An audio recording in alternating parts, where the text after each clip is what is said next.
চুল পড়া সমস্যা নিয়ে যখন আমি একদম জর্জরিত ঠিক তখনই আমার কাছে একটা পিয়ার চলে আসে। পিয়ারটা ছিল ঐশ্বরিয়াস লাইফস্টাইল থেকে। আর খুলে দেখি আপু আমার জন্য একটা অর্গানিক হেয়ার অয়েল পাঠিয়েছে, যেটা আপু নিজে তৈরি করে, যেটা আসলে আমি মনে মনেও খুঁজতেছিলাম, কারণ এরকম একটা তেল আমার খুবই প্রয়োজন ছিল। আর এই মিষ্টি মেয়েটা আমার জন্য কিছু মিষ্টি মিষ্টি উপহারও পাঠায়, কারণ ও জানতো আমার কি কি পছন্দের। আপু জানতো আমার অনেক বেশি রেশমি চুড়ি পছন্দ, তাই আমার জন্য রেশমি চুড়ি পাঠিয়েছিল। থ্যাংক ইউ সো মাচ, মানে আমার অনেক বেশি পছন্দ হয়েছে। এর সাথে একটা আইল্যাশও ছিল। আচ্ছা, এবারে সেই হেয়ার অয়েলটার কথায়। তো আমি এটা ইউজ করার পর তোমাদেরকে রিভিউ দিচ্ছি। আমার যেহেতু অনেক বেশি চুল রাফ ছিল, কারণ আমার 2বার রিবন্ডিং করানো, এবং সাথে হচ্ছে আমার অনেক চুল পড়তো, আর ড্যান্ড্রফের কথা তো নাই বলি। সো আমার যে প্রবলেমগুলো ছিল এগুলোর সলিউশন আমি মোটামুটি 7 দিনের ভিতরে যতটুকু পাওয়া যায় ততটুকু দেখেছি। সেক্ষেত্রে আমি তোমাদেরকে এই তেলটা রিকমেন্ড করব।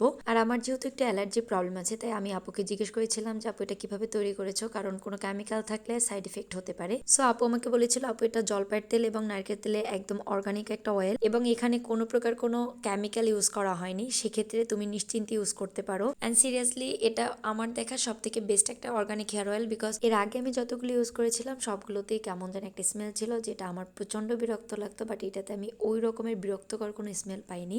সো যারা যারা আমার মতো চুলের সমস্যা নিয়ে জর্জরিত এবং একটা অর্গানিক হেয়ার অয়েল খুঁজতেছো, তারা কিন্তু আপুর পেজটা ভিজিট করতে পারো। আমি পেজের লিঙ্ক ডিসক্রিপশন বক্সে দিয়ে দেবো। সবাই ভালো থাকবে, সুস্থ থাকবে, খোদা হাফেজ।